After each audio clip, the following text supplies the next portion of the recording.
Welcome back to my channel. I remain your favorite content creator Hasike. Face on Mars. Humans are gregarious creatures, so it's no wonder we're uncomfortable with the idea of being all alone in the universe. Science has yet to conclusively prove that we are other than an insignificant anomaly in the grand scheme of things, so we can't be blamed for getting a little bit excited when what seems to be proof of the existence of neighborhood aliens comes along. On the 25th of July 1976, the craft Viking Orbiter 1 was busy acquiring images of the Cydonia region of Mars in search of potential landing sites for Viking Lander 2. Its pictures of the Martian landscape revealed exciting geological formations, a mixture of plains and mesas and buttes, large rocky outcrops familiar in the American Southwest, but what the NASA scientists could not have expected to see was a giant face staring back at them from the planet's surface. The photograph was not released immediately as the scientists believed it was nothing but an amusing coincidence. It was not until the image was rediscovered by Vincent DiPietro and Gregory Molinar, two engineers at the Goddard Space Flight Center, that the rest of the world had the opportunity to view this remarkable phenomenon. The grainy images appeared to show a humanoid face with a deep-set eye socket, a narrow nose and half of a thin, unsmiling mouth. Deep shadows obscured the other half of the face, but to the viewer the features appeared to be perfectly symmetrical. The structure itself was over 1.5 miles long by 1 mile wide by 1,500 feet high, 2.5 kilometers by 1.6 kilometers by 0.45 kilometers, far larger than anything built on Earth. Nevertheless, once the photograph was broadcast, people quickly identified a resemblance between the Martian face and those of ancient Egyptian pharaohs or of the Sphinx at Giza. NASA, however, stolidly maintained that it was by mere chance this particular hill resembled a face, and attempted to downplay the whole matter. Those who believed the hill was artificial began to look for other clues to support their hypothesis. One was Richard C. Hoagland, a regular science correspondent on a radio talk show in Florida, who became convinced that the face was part of a complex of other structures visible in the Viking pictures, including a fortress, an artificial cliff, a five-sided pyramid, and a collection of rocky forms dubbed the City Square. He went on to write a book about the subject and began a campaign to force NASA to admit that it was covering up the true nature of the discoveries. Debate began to rage about who could have built the monuments. Given the resemblances to Egyptian architecture, had a race of long-dead Martians visited the Earth and constructed similar monuments? A view that seemed to jibe nicely for those who had always maintained aliens had a hand in the building of the pyramids.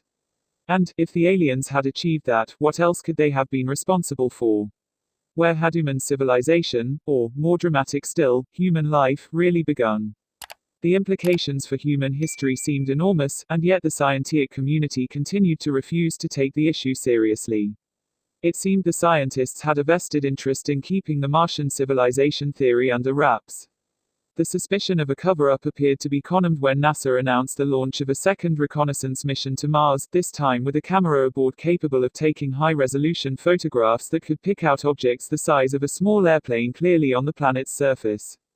But that the face would not be one of them.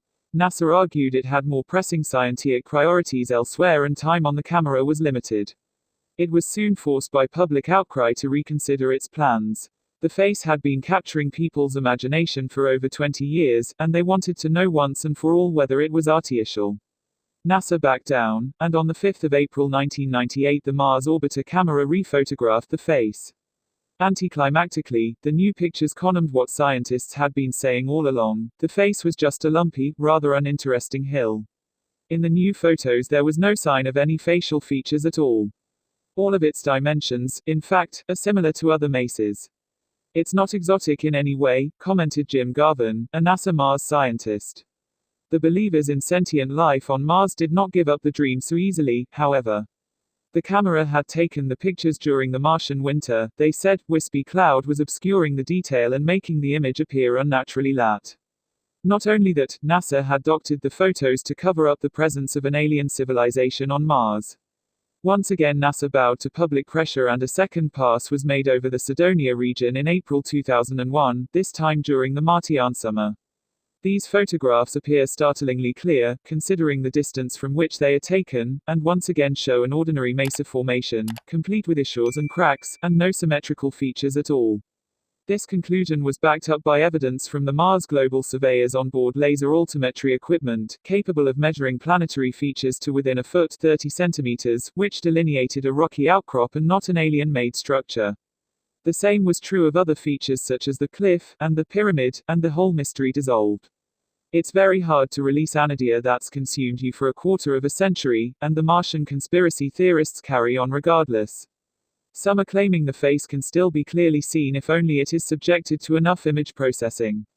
Others say NASA has released fake pictures in order to keep the uncomfortable knowledge of Martian life a secret. The rest of the world has quietly forgotten the face. Face on Mars. Has NASA covered up proof of life on the red planet? Thank you for watching. Please like, comment and share. Don't forget to subscribe to my channel and turn on the bell icon to be notified whenever I drop a new video. Till next time, bye.